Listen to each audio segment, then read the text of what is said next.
Welcome back to another episode of the Permissionless podcast brought to you by the team at Guardian.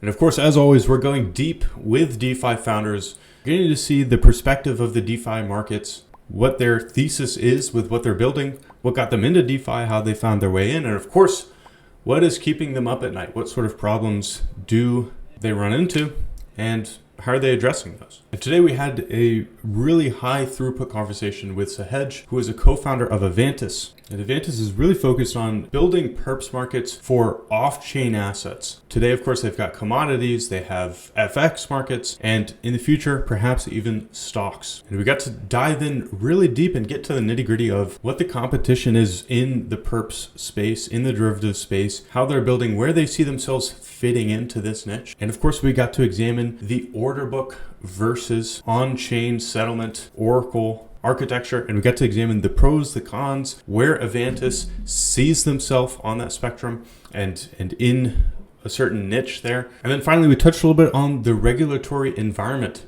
And we got to hear about where Sahej thinks that DeFi is going to go and where he's positioning Avantis. And last but certainly not least, I think some really good tidbits of wisdom that were dropped when it comes to building your DeFi protocol and picking the right market, picking the right place to build, the right thing to build, and being extremely aware of the game that you're playing when you build in DeFi. So of course, we'll get into all that and much, much more in the conversation in just a second. But of course, my name is Owen, and over 3.5 years ago or so, at this point, I co-founded Guardian.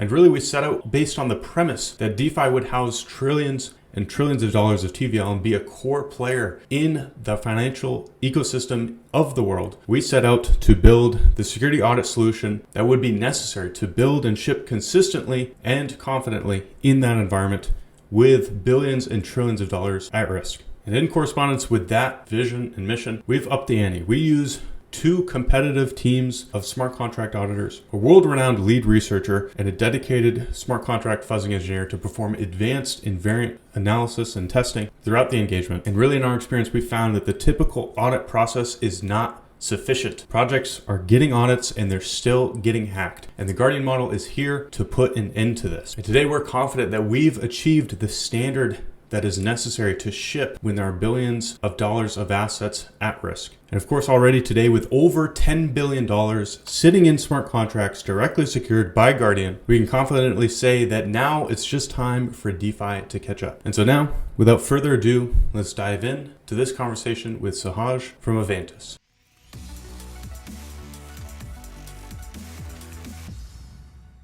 Yeah, dude, I mean, really, first of all, just happy to have you here. And, really, I think we could just dive in. Like you mentioned, you have, a little bit of a history coming into DeFi and you've done a lot of things that were sort of adjacent to on-chain stuff in general.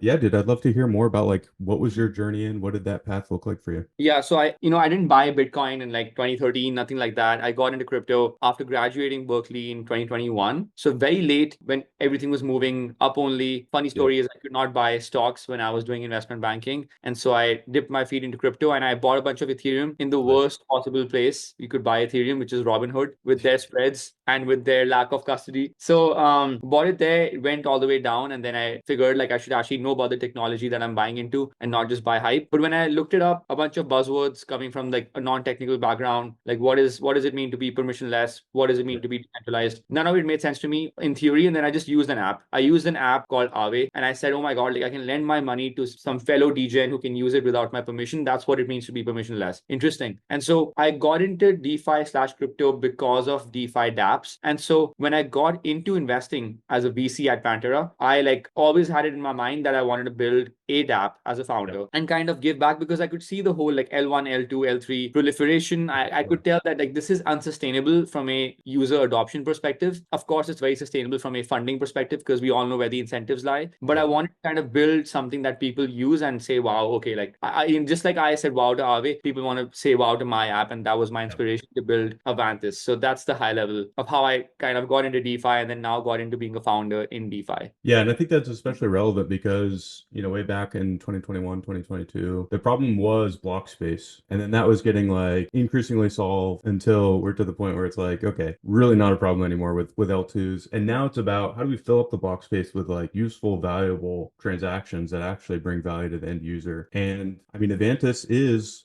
at the core. Well, I mean, really every DApp is trying to do that, but Avantis is doing so in a way that you guys are bringing venues on chain for traders to trade off chain markets mainly. How did you see that as like the niche that you were going to go after with Avantis? Yeah. I think there already exist venues to trade off-chain assets off-chain. So the question Yeah. you're asking is why build that on-chain? Yeah. And like to us, it still is a big differentiation that you can basically create composability. So like we have market makers powering these assets as well. So our USDC vaults generate like some level of yield. In the bear market, it's like 5 to 10%. In the bull Yep. market, it was like 50, 60%. But this vault itself is composable. So composable RWA market making vault just Yep. cannot exist off-chain. That's the number one thing. The number two thing is that we just don't think on-chain capital has been introduced to off-chain assets in a meaningful way. All they've done is trade memes, and this problem has been progressively getting worse now. With the hit rate on memes, call it is like 5% for the Yeah. average trader. So it's almost like you have built a casino, but that's not necessarily a good thing. There's a lot of kind of correlation of Bitcoin to macro anyway. So why not trade macro assets in the same terminal if you're trading where you're trading Bitcoin? So people on Avantis will routinely go short Bitcoin, go long gold, right? And both are basically linked to USD at the end of the day. It's like XAU USD and then it's BTC USD. The denominator is the same. You're betting on the rise or fall of the dollar. So why not introduce more assets? That was kind of the thinking. Yeah, and so I mean, definitely there with the composability of DeFi, I think that's where DeFi really has an edge. And the exciting thing about that is it's compounding every year that more apps are built on top of chains. We get more DeFi primitives. First there was an Aave, now we have, Uniswap, and we have Uniswap V2, V3, V4 keeps getting better and better. I mean, that's something that traditional financial markets will just not be able to compete with. Take it at 5 years out, 10 years out. That becomes like the huge advantage. But there is some advantages that still lie in traditional markets, like centralized order books with the latency and the like no front running and stuff like this. Absolutely. Yeah, how are you guys thinking about that? Because especially competing with these centralized solutions, is that something that comes up a lot? Are you guys thinking about this, or like how does that sort of come across in your roadmap? Yeah, I think as first time builders, we did not think about it, to be honest with you. And all we thought about is like people care about decentralization and all that stuff. Nobody really Yeah. cares about that as much as the benefits of decentralization, whether that's composability, whether that's better incentives via token, whether that's more assets offered. They care, and obviously they care about security. Whether you're off chain or on chain, they care about security. So to answer your question, UX matters a lot. And yes, it matters. And we think about that all the time. Luckily for us, Base is also thinking about that. So as you know, Base is centralized, obviously, in some ways, even though they settle proofs on Ethereum. But they are taking that one step further with Flash blocks, which you guys might have heard of, which is hopefully going to improve block times. And I'm curious to get your take here as well. But from our perspective as a perps dex, going from like 3-second block times to like sub 2-second block times to sub 200 milliseconds, 10x improvement in theory sounds amazing. And anything beyond that, like you can improve to 50 millisecond or like 10 milliseconds, but it's okay. Like to the human eye, like it's a second, and that's fine, But right now on Avantis, given we have fully on-chain execution, there's no order books. It's like you are putting the intent of your execution on chain, and an on-chain keeper bot is also executing the transaction. It's a 4 to 8 second delay in finality, which is a lot. That is a lot, right? So we do think about it all the time, and we are very excited about Flash blocks. I'll just say that. Yeah, I think there is like the base chain layer aspect, which is the block times and the finality, or I think like in Base's case, like the soft finality at least. And then there is like, I think, in my opinion, the harder part to attack from like a fundamental design / architectural perspective for these like perpetual derivatives types of products is the pricing.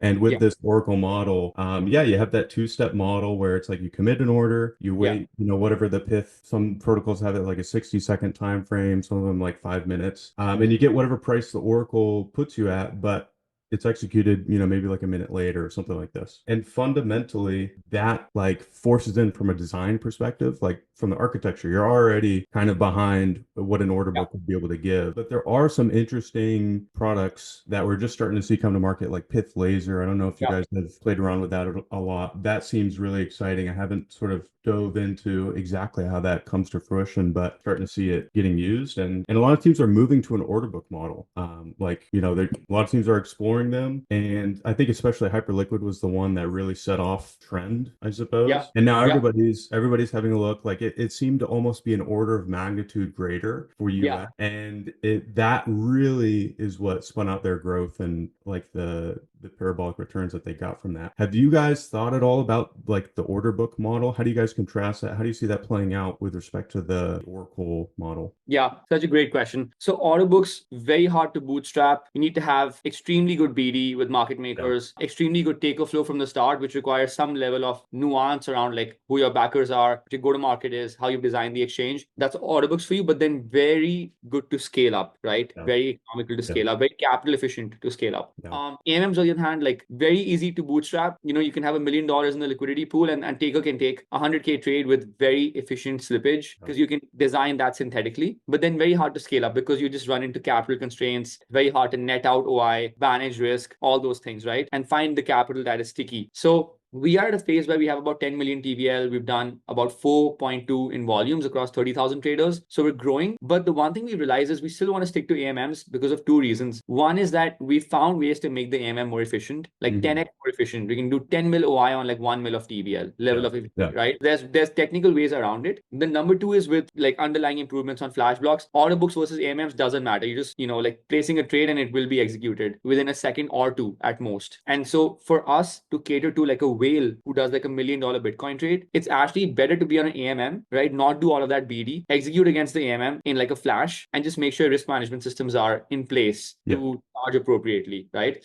The third thing is we cannot list RWAs as effectively and quickly as we have if we did not have an AMM. And again, price things correctly and all that stuff. And the fourth and final thing is from an innovation and composability perspective, AMMs are still better in my view. I know that Hyperliquid has made a vault and the vault itself can be made, like a ERC4626 and just give the yield to the vault and it's composable. But true on-chain vaults with composability is still on the AMM side. And sorry, I know I've said so many things now, but the last thing is we've launched a new product called zero fee perps, where you open like a large trade, you pay zero opening fees, close zero slippage, you pay zero borrow fees. So no holding costs, right? No net costs. You only pay from your profits. So this is a new order type that we've created that's really taken off. It's in private beta with like 1,000 wallets, and we're seeing like about 20, 30, 40 mil volumes a day. Monetization is obviously not great because people mostly lose on perps, but people love the fact that they can swing a trade and just like try their luck, like try the hand. Like if they lose, they contribute to buffer. If they win, we take a fee. So there's inherent house edge for us, and we're aligned with the trader. We're telling them like, if you win, we win. If you don't win, we don't win. Like that's as simple as that. So can I do this on order book? Probably not, right? Are we open to order books? Yes, but I'm seeing the kind of instruments that we want to build are like easier to do on AMM somehow.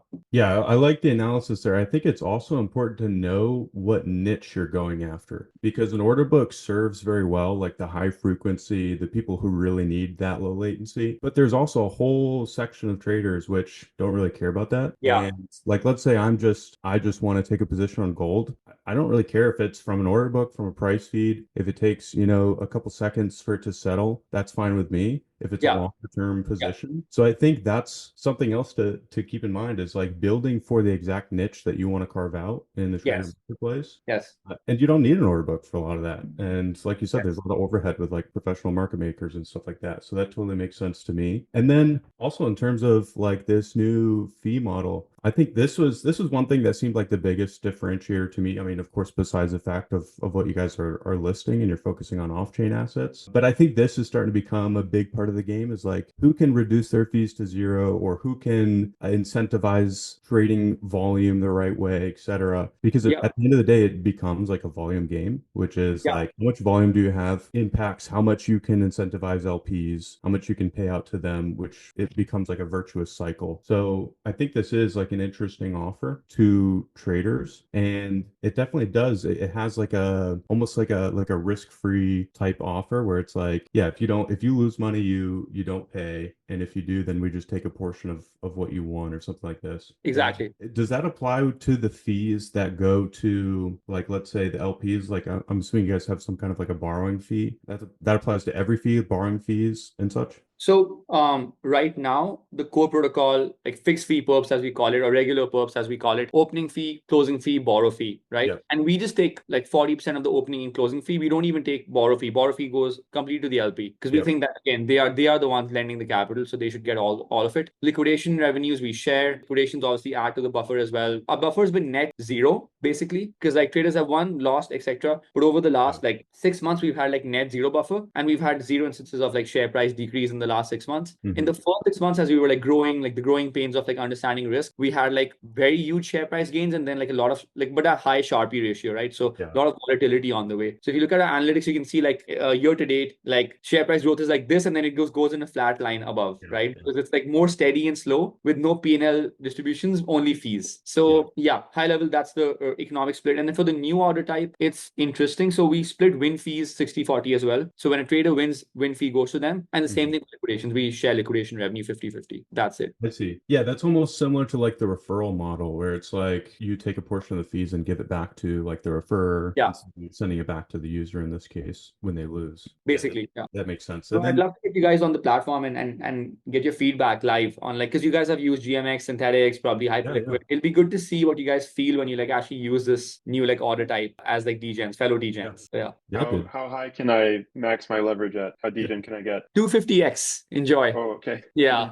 That's That's do the job. another differentiator, right? Like a market maker does not want to take that risk of like kind of counterbalancing such a high leverage, but we can, like our LPs and us and market makers collectively can take that risk. So nice. That's another kind of differentiator. But yeah, I was just gonna say it's a really cool and interesting idea. So like with these new type of offerings that you're coming out with, is this how you're attracting new traders to the platform, or like what has your strategy been to like, you know, going from 0 to 1 as a founder, first time founder, like bringing traders to Avantis? Yeah, I think that's been a big one. I think building on Base, and then we were the first DEX to be backed by Base. And like, so I left Pantera and I started this because I definitely was very bullish on Base when they had like 20 million TVL and they had just launched. Aerodrome had just launched. I just like had a thesis that I've had enough personally of L2s and L3s and L1s. Like I think there should be one or two that take all the lion's share, which in today's world seem like it's going to be Hyperliquid, Solana, Base potentially. Arbitrum also very close, definitely very close. And and in the future, like, you know, as Coinbase grows more with deregulation, they bring that traffic to Base. And so my thing was like, I'll build a good product. I'll build innovative taker products. This includes zero fee perps, that this includes RWAs, and then Base will bring the distribution. Of course,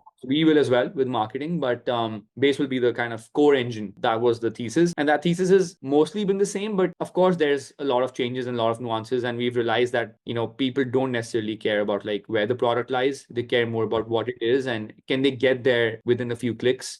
People can't still get to DeFi and especially Base L2s from fiat in a few clicks. It's like you have to be on chain, and that market is very limiting. It's $100 billion market TVL wise, and so that's an unfortunate thing. But I think as regulation improves, as we can get regulated as an exchange, hopefully that would be the end goal, right? Build on chain, but be regulated and like serve off chain customers. That would be the end dream. Then we can do better. So hopefully that answers your question. Like first time founder, how am I thinking about it? It's changing and evolving over time. Yeah, I love that approach. It's in that framing. I think most DeFi protocol founders don't really think about it first. You chose the market first, which that being like the Base ecosystem. And then, you know, everything is downstream of that. If you choose the right market, you choose the right ecosystem, everything gets much easier. Like launching the same thing on like a, I don't know, like a Gnosis chain or like some, that's going to be so much harder.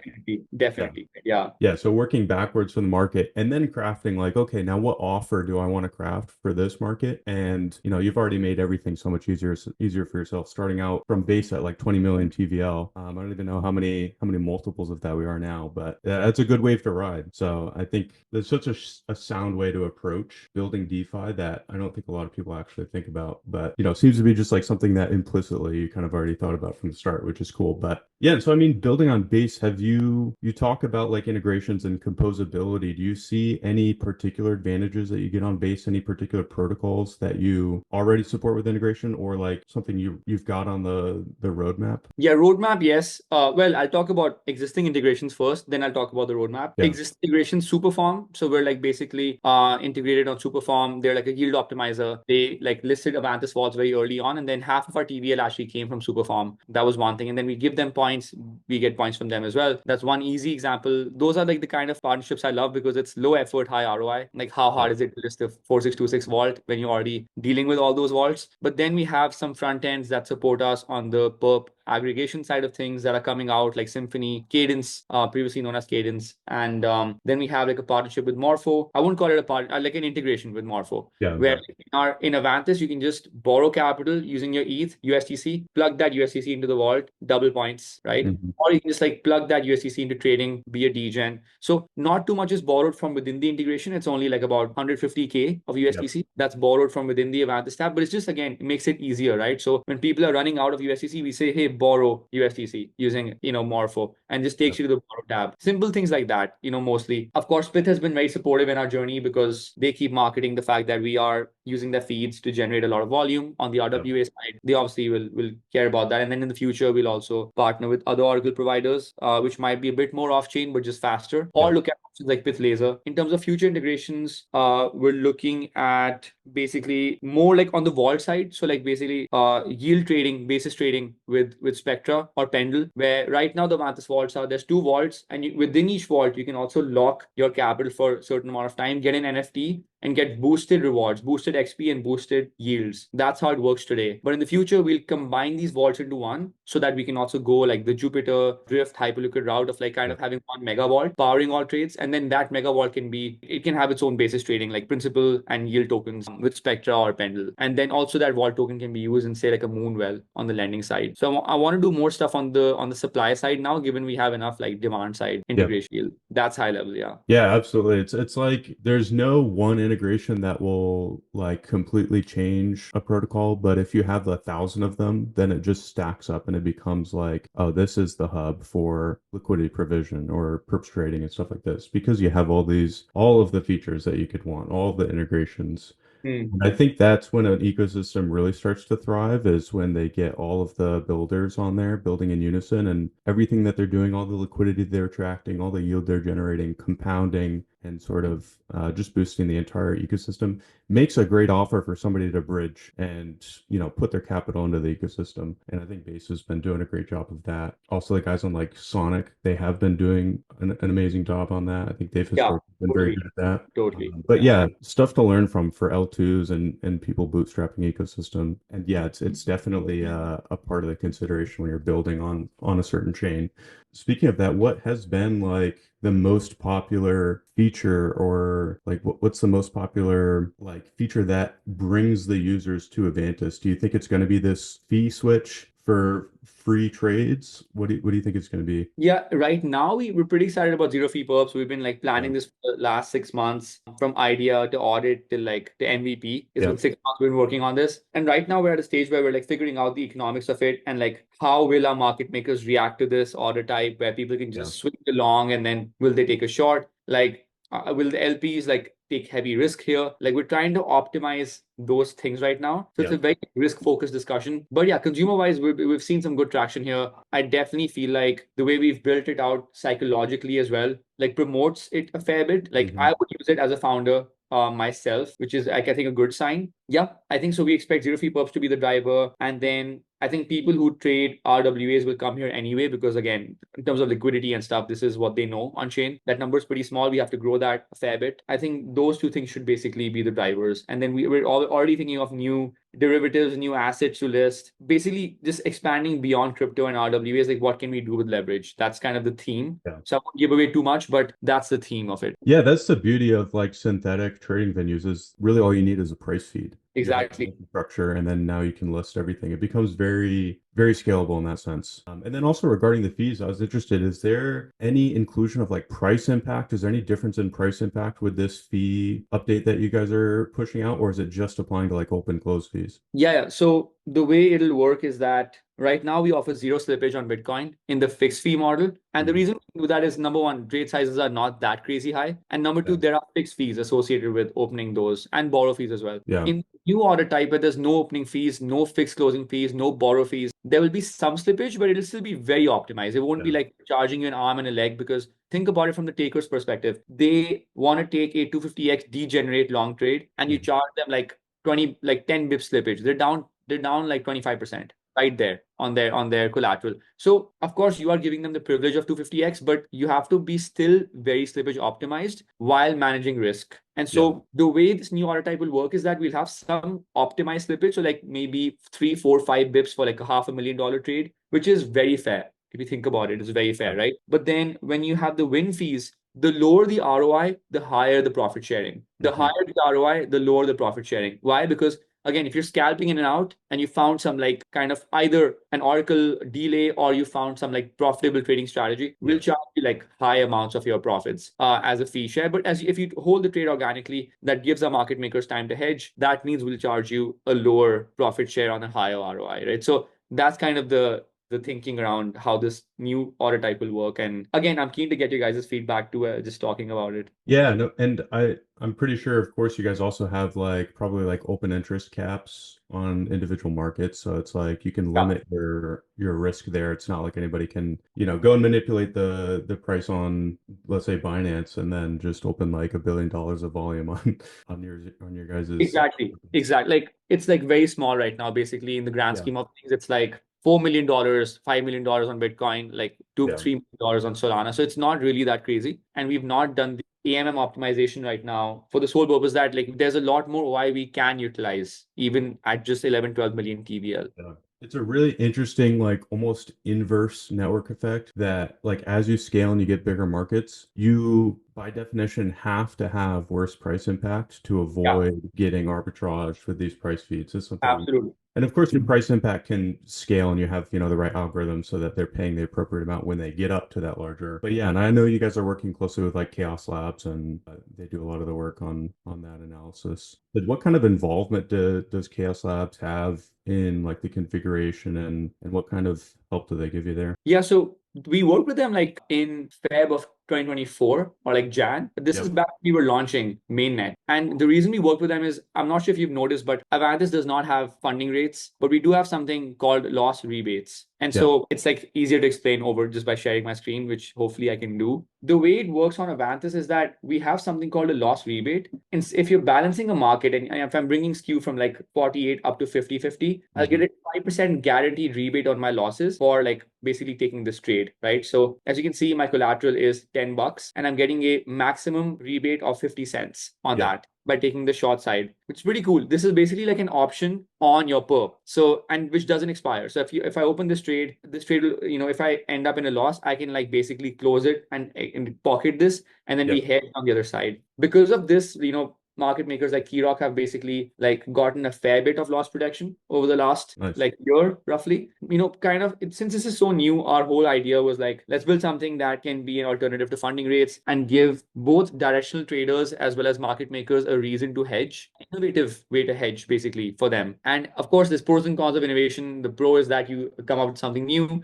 It's 0 to 1. It's exciting. The con is that you have to explain to market makers how it works. They have to model it in the back end for them. Yeah. So we've had both good and bad views on loss protection, but net it is something new and it's something that like market makers love. Takers also love when they get a chance to actually use it because it's always arbitraged away, to be honest. Yeah. But with this zero fee order type, the one good thing is that there will be a lot of opportunities to arbitrage. So basically, given it's zero fees, you can see that like if I swing a very large trade size, say like $1 million trade size, I'm saving on like $500-600 in fees and then $6 in like RP borrow fees. Slippage is still like fairly decent one way. And so this will create like skew and then that skew can be arbitraged away by a market maker. And our goal is obviously like, how do we ensure that the MM can take that size and not be like basically affected by a taker who's just opening and closing because there's no fees to do so. Yep. So we've had, if you can see like basically Ethereum, we're seeing a lot more like trades on the zero fee order type. And you can see like it's very tempting to do 250x and just get blown away. Right. Yeah. So that's the high level. Like basically either you choose like a regular order type and then you pay the fixed fees, you pay the borrow fees. But then if you truly believe you're a good trader, you end up keeping much more of your profits in the long run. You can see in our P&L calculator as well, like if you're like a zero fee order type or like a regular order type trader, you're saving money on fixed fees. Right. But then if you compare to like the fixed fee model, you're keeping less of your P&L, the more price actually goes in your favor. Right. Mm-hmm. So you can see 2125 for zero fee and then about 2500 for like fixed fee. And yet we're seeing so much volume on zero fee perps because again, at the core of it, perp traders are loss averse. just trying to create new ways for them to like use the platform and trade while economically balancing all of it on the back end. Yeah, that's very cool. So with the loss rebates, those are essentially it's kind of like stashed positive impact that you realize when you do get a loss in the future. Very cool. Very cool. Yeah, that is definitely interesting to think about. And I can see this sort of like gamification where the traders really like it. And then yeah, I could definitely see where market makers are like, we've never modeled something like this before. But Everything we do is like always like net new, and then we're like left figuring out yeah. the aftermath later. But we always think like, okay, let's change it up. Let's see why Yeah. something else can work. Like it's just cool to like try something new. But yeah. Of course. Yeah, and I mean, if anything, it's better for market makers than like a typical positive impact would be because you see like a lot of exchanges just give like positive impact for balancing and you get that right away. But for the market maker, it's like, okay, now you have to make a loss to even realize this. So Yeah. in my Yeah. mind, it's even better. Yeah. It's like, I mean, and they won't always make a loss, right? They might have to book a profit because because the skew has changed and it's in Yeah. the SA to kind of follow that. But when you do make a loss, the dollar value multiplied by the percentage can scale with the loss, right? So Yeah. the loss, if there's a big market crash and the market maker was loss protected, like congratulations, right? You gamma scalped a very good amount Yeah. back. Yeah, and do you see a lot of the volume coming from arbitrage or coming from people taking like a delta neutral strategy to take advantage of these? So before it was like 30% because only a couple of assets are hedged on the platform. Like Yeah. majors and memes are hedged. L1s, L2s, altcoins, like they're not hedged right now. So it was like 30% hedging volume. Now it's down to like 5% because of zero fee perps and how like MMs are getting scared.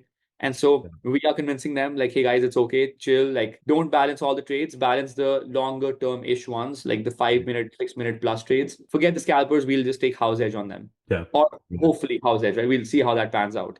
So far it's been net neutral to the house. Yeah, that's the high level. Yeah, and of course, I think another really interesting aspect about you guys are specifically tackling off-chain markets is the market hours. I think that a lot of the perps venues don't really design with this in mind. And then the listing the off-chain assets is kind of like an afterthought. And then they have some issues when they go and they try to adapt their architecture for like an off-chain hours thing. They start to add some of those markets. Was there any particular, like, how did you guys approach that from day zero? Like, what are there any measures that you guys take for these market hours assets? Yeah, I mean, we can always like basically the way it works on Avantis or most on-chain perps is that keeper bots have to be whitelisted or they're open source, but they have to have some kind of rules on what they can and cannot execute. Hmm. So as soon as market hours hit, like are or like off-chain markets close, our keeper bots are also like they know that it's backend bot that knows that I cannot execute this trade, even if a person places a request on the smart contract directly via the SDK. Yeah. And on the front end, obviously, it's very easy. You just show that the markets are closed and come back again when they're open. The thing you have to communicate well with the user is that look, guys, I mean, like there will be gaps in the market. So like when the markets Yeah. close Friday evening and they open up Monday morning, there might be like a 20 bip gap and you're on 10x leverage, so you might get stopped out of your position. We cannot control that. Even Yeah. centralized venues cannot control that. The only way to kind of fix that, if you wanted to, is make hours 24/7. And for that, again, the feed has to be 24/7 and Yeah. trusted, which bit will take some time to do. But from our perspective, we can always use other feeds that are 24/7. Yeah, I think the biggest challenge is like, okay, so the close of the market price and then the open price based on like pre-market trading can be totally different. And a big worry is like LPs can just like withdraw on the news. But I think you guys have like specifically like lockup periods to address that. Is that right? So we don't have necessarily lockup periods, but like LPs that choose to lock will obviously not pay an early unlock fee, and Okay. and they are locking because they're getting enhanced fee rewards that are claimable and not Okay. being compounded, so they can just use that as dividends slash cash flow, and they're getting like boosted Avantis XP, which will eventually be a token. So from their perspective, they won't withdraw, which helps us get some stability in the vaults. To be honest, which was the original way, that was the original intention of Yeah. designing it this way. And the second thing is when the vault buffer drops below 1. Like right now it's at 0.998, sometimes it's 1.002. If it drops below 1, there's like a 25 bits withdrawal fee. And so Okay. you will think like twice, like, do I want to pay this fee or do I just stay in the vault? And if I pay this fee, then I will contribute to the buffer. Yeah. So there's And economic designs around it. Yeah. yeah, and I'm assuming you guys even have like probably a hard stop where it's like we have a reserve ratio where you just can't We do. withdraw past a We certain do. We point. do. Yeah. Yeah. If like If the OI is a certain level, like, the vault cannot be withdrawn below that level. And that's conservative because OI is like just a function of leverage, but the Yep. payouts might not be the OI. Payouts would be like the collateral plus PNL. Yeah, that totally makes sense. The increasing fee on withdrawals you get lower is pretty interesting. I don't think I've seen that. That's another thing that I haven't really seen too much with other models, especially with like synthetics and stuff like this, where they have like a staker model. So yeah, that's pretty interesting as well. Cool. So I think, I mean, we've gotten a pretty good idea of like the high level differentiation of like what you guys are building for. What is like the long-term goal? Like what's the end product? Of course, we never get to like an end product, but like what's the end state, end experience for Avantis from LP side and also trader side? On the trader side, I'll probably address that first. I think a mobile app with like good distribution, Yep. and on the mobile app, that's everything is there. Like all assets are there, forex is there, metals, commodities are there, crypto is there, different modes of trading them are there, zero fee perps, regular perps, and that's all that a trader see, and that's all that anyone using the app sees. The demand is the app, because the app is a distribution, and the Yep. distribution is because we did something right on the regulatory front, etc. Right? And the second piece is the LP piece. That's more professionalized. That's more like, oh, you're a yield hunter, you're on chain. That capital will chase for that capital, right? And then Yep. that can be done on the website. You can like look at your options. You can look at kind of on the website what composability venues you have to further your yields and make it kind of an ecosystem play. So that's kind of the goal there. And if you like, that's the kind of medium term goal there. And then if you think about long term, like the vision would be to kind of expand beyond like RWAs and crypto into like prediction markets and sports betting. Yep. That would be, the house is still there. You just, different instrument, but like same liquidity layer for all these assets. So like kind of global assets, we're the home on base, using that distribution and making things more efficient. And the TVL is like much higher, hopefully, right? Because of the inflow of demand. And we're much faster because base is faster. So Yep. the kind of aligned vision, it will take a lot of work, obviously, to get there. And everybody wants to get there. So we'll see. 100% did. I mean, we do too. We want to see more capital coming on. I mean, it just empowers more apps to be made and more integrations, all of this stuff. And that's a part of the composability and the flywheel that DeFi brings. So you mentioned regulation there is like a pretty big one. What do you think is like the number one blocker to getting to that state right now? Is it regulation? Is there some other kind of bottleneck? What is it for you guys? Yeah. So honestly, the way it works, at least what I understand from my knowledge, is that you need a lot of money to apply for licenses in the US. Yeah. That's the first thing, a lot of money. This, and most founders don't have it. Yeah. Neither do I. Like, we're not bootstrapped, we're backed by VCs, but it's not a good use of VC money Yeah. to spend $1 million, $2 million on licenses, which we're not sure of if you'll get or not. So you tackle the on-chain space and you like basically get revenues that way. You bootstrap and build a product, MVP a team, Mhm. and you can go with that kind of treasury and compliance runway to build this out. That's the first thing. And then the second blocker is like, again, if you get compliance, you need to have amazing fiat on ramps. And then that requires, again, more compliance because you have to then partner with a bank like and circle, etc. Right? So that's kind of those are two blockers, basically becoming big enough that you need to actually, you have the resources to do it. That's pretty much it, I would say. Yeah, that completely makes sense. It's kind of like the hurdle that every DeFi app has to get over. And obviously what will happen is only a few of them will get over that hurdle. And I mean, that's the beauty of having the experience on chain. I mean, in the ideal world is like all of that can just be circumvented. And Yeah. to have an app that just goes straight to everybody and puts them straight on chain, maybe with some like guardrails so they don't like using some like scam, meme coin, stuff like this. But I think that's the dream. Obviously, when you talk about, oh, we want to go into like the app store and we want to be able to actually do this and go to market, I think a lot of regulation gets in the way of that. So I think it probably will end up being that, only a handful of applications really get enough steam and get to go to that distribution scale. But I think, I mean, if the more that we can, and I think partners like Base and having these like much larger entities in the space will probably pave the way for that and do a lot of the cost cutting. And maybe we can get the cost down to a reasonable level. I mean, I think there should be costs associated with it, but it shouldn't be so prohibitive that like barely any applications can do it. But yeah, I think that's probably what we see as the next step for crypto and DeFi. I think we're at an interesting place now where we've tapped out most of the people who really feel like they are invested in privacy and invested in having their own custody. Those are the people who care enough to actually come on chain and open up their laptop and download MetaMask and start, looking around on Twitter for what kind of apps there are, looking on Bylon, finding Avantis and using it on Base. I think we've sort of tapped out the addressable market of those users. Yeah, And absolutely. it's about how do we monetize that enough and get a good enough product market fit from there to expand and like actually draw in the rest of the financial ecosystem. So yeah, I think we're in a very interesting spot right now, and the regulatory environment, like you're saying, will decide what that ends up looking at like. So interesting couple of years we've got here. I mean, we're rooting for you guys. We want to see more of these apps make it into the app store, make it onto mobile phones, and make it into the hands of Yeah. every. And it's all about utility. Like, how do we actually give a good offer to the market and get it over the hump there? Yeah. So I mean, that's super insightful to see like what you guys are sort of battling with on the longer time horizon.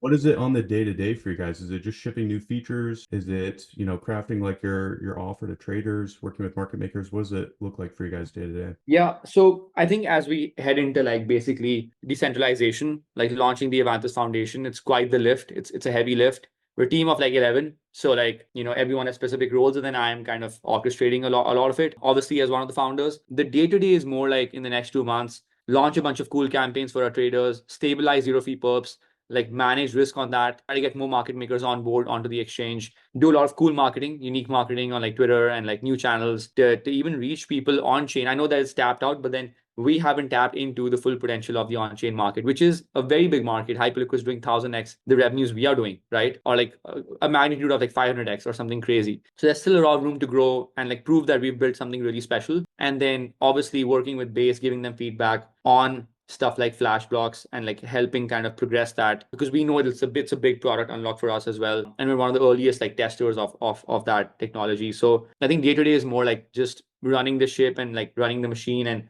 making sure it's not breaking. And then given this new launch, we're like kind of stabilizing it and like making sure we understand what traders are doing and their trading patterns and stuff. That's the day to day. Yeah, definitely. You mentioned Avantis XP a couple of times. Maybe you could tell us like all the ways, people can earn that right now, and maybe like what's coming in the future too. So it's very simple, like all roads lead to XP. So basically you can like trade, refer, you can put your money into the vaults. All of that has XP, and all of that is XP that is mapped out in a way that it really values your contribution uniquely. What I mean by that is a trader is not the same as a liquidity provider, but they're both very special and needed in a marketplace. And so we have liquidity XP, then we have trading XP, which are not fungible with each other. That should give you a sense that we think about those two entities separately. Like season 2 will end, which is our final kind of point season before we decentralize. It'll end on May 31st. So there's still like about 2 months left to go. And then we have a bunch of campaigns planned even after that from an incentives point of view, like liquid incentives via OP incentives, grants, trading competitions, especially for zero fee perps, like high leverage traders, inviting them. Funny thing is we also give XP for liquidations because we understand it's hard. And even though like, it doesn't contribute that much to our revenue, but like we like, give a lot more XP for liquidations because it's just motivating for traders to know that there's some rebate coming for them in the future. Yeah. So yeah. Yeah, and it keeps them coming back, right? Even after you get liquidated, you still Exactly. something Exactly. you feel like you're indebted, or at least you feel like you want to keep using it, keep the score going up. I think a lot of people have done a lot of research and put a lot of effort into the gamification of tokenomics, but I think there's much more to explore with the gamification of applications and like using the application. And I think the XP model, that's pretty interesting. Did you guys take any like inspiration from anywhere with that, or is that just totally home rolled? I think XP's been around for a while. Points are off chain and they've been around for like a year and a half now. No inspiration really when we like crafted points. We just thought like, what do we value as the protocol? What kind of behavior do we want to incentivize? Like more organic taker behavior, not like spammers. We don't care about spammers on the platform. And so just want organic trading volumes. And like, there's a lot of people, like if you look at our OI, like 3-4 million, and the volume yesterday was half a billion yesterday. And I'm not a big fan of that, to be honest with you. Because I know what people are doing. They're like spamming zero fee perps Wash because they think there's XP coming. And like I'm about to tell them that it's not, like it's not coming. Yeah. Chill out, like trade organically. Give us good feedback on what we've built. I mean, give us feedback on would you use zero fee perps? Are you a loss averse trader? Does the slippage optimization make sense? How do we compare to the platform? So getting that type of feedback is what we value. And those actions that kind of, lead to us building a sustainable exchange. Yeah, I love that grassroots approach because I mean, I don't even know how many billions of dollars we've seen just get lit on fire with like all these different incentives to just bring liquidity over to a chain and then bring it back the next week after you've Yeah. collected. the grassroots approach is the right way to go there to build like loyal users. I think that's what really matters in the market today with, as all the perps venues, they start to list more assets, they start to, cut down on fees and, they're all trying to compete there. Having a loyal user base that's sticky is like incredibly valuable. So yeah, I think that's the right approach that you guys are taking there. And I saw you guys also mention something about AI agents for trading. Is this something you guys have put a lot of thought into? Where do you see the intersection of AI bots, AI agents with like, how does it actually collide with trading venue? So I think no one's given any thought to AI agents properly, even the ones that are live today. I think AI in Twitter is like just AI in crypto is just like right now at least it's the Twitter personality with a token or like data platforms that are masquerading as AI platforms, but they're just data platforms that allow you to kind of understand someone's identity on chain. Kaido is like the closest thing that comes to like a crypto AI platform because it's all sentiment driven and like focuses on influence and who has the most yaps and who is like actually influencing Twitter's algorithm. That's definitely there's a lot of AI involved there, I'm sure. But when it comes to us, we want to think about like how do we take all of the data that a trader has and educate them on the platform and increase their retention. So you can think of it as like we'll have our own version of Duolingo's Owl, which will tell you, you traded this way, you traded that way. This is how much XP you got. Are you sure you're doing it the right way? You can do this, right? Or like yesterday you traded like Bitcoin right when Trump announced tariffs. Like that didn't work out too well for you. Just do something. So to make them feel like it's not like us versus them, because it's not. We're building an aligned exchange. That's how we think of AI agents. And then the second thing would be high level. Again, we've not scoped out a lot of this because again, just going step by step in the journey. But the second thing would be something cool like, and I'm open to sharing ideas because ideas are like assholes. Everyone has one. It doesn't matter. Execution is what matters. But another thing we could do is like a voice to trade AI platform, like a TG bot. You just like record a message, you send it, the trade's opened. You're on the subway, open 1,000x long, close it at 1% stop loss. That's it. And you just open, you're like, oh, actually did not close, Those are more experiments, but I do think the retention aspect is very cool of like having a personalized assistant who can guide you on the platform. That to me is cooler, I think, than anything else. Yeah, I really like that. Like giving the trader the tools that they can't get anywhere else. And I think when you've really struck a chord where even if they're trading on some other venue, they come and they open up the terminal for Avantis and they are, talking with their AI agent like it's, like your advisor or something like this. I think that's a really cool idea. And I think fundamentally that's what AI is going to be, at least for the next couple of years. Everybody's talking about how AI is going to completely replace people. I think we're at the point now where it's a way to supercharge people. And this is kind of similar to our approach to what AI has to offer as well. Internally, we've been working on, we've got kind of like a V1 of like a sort of like an AI assistant for audits that we do, where like on an engagement, it will basically ingest the code base and basically just serve as like an LLM that has all the context to answer the questions for our researchers and everybody on the audit. And it's almost like having another teammate in that it just reduces the feedback loop from like, hey, I have this question, I ask another human being, maybe it takes 5 minutes, maybe it takes them an hour to answer, to I ask an AI bot and it gives me the answer within a minute, 30 seconds or something like this. And I think that kind of a feedback loop helps you scale organizations much faster because it's all self-contained. I think the hardest part about scaling organizations is like the communication and like all the nodes in the network. So I think AI it's a tool for empowering humans at this stage. I don't think it's replacing at least a lot of jobs yet. So I think that approach is definitely fruitful. And it sounds like if you guys can get it right, like that could be pretty powerful. And it's also kind of a moat that's like hard to replace if you have all that data and you can get into like tuning the model and even stuff like that. But yeah, that's really cool the way you guys are looking at that. And then finally, I mean, I was just interested, like what does the team makeup look like? Where are you guys trying to go with like hiring? Are there any positions that you guys are trying to fill that have been hard to fill? I know hiring's pretty hard in DeFi. What's your experience?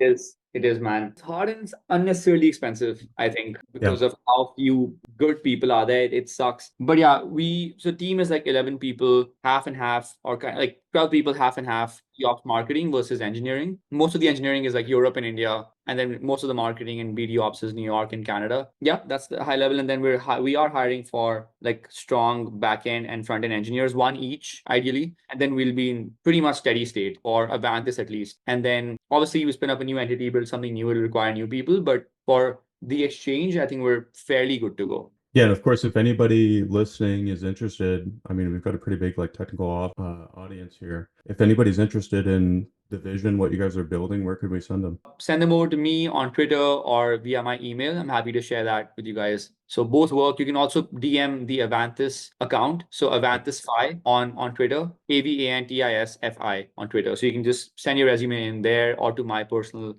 Twitter or to my email. Sweet. Sweet. Yeah, we'll definitely have those linked down below, the website and personal Twitter, protocol Twitter. And then is there anything, so you mentioned there's like a season going on right now for XP. Is there anything, any particular offer? Obviously, we've got the zero fee perps. That's a big release coming up. When do you expect that to be out? That might be out by the time that we release this, actually. I think it'll be out like next week, hopefully. So yeah, gearing up for a public launch and maybe a week, maximum 2 weeks. That's awesome. Okay, yeah. So I think, if anything, it's probably out now. If you go and check out the Avantis website, I think it's avantis.fi. Is that right? Avantisfi.com. Avantisfi.com. That's what it is.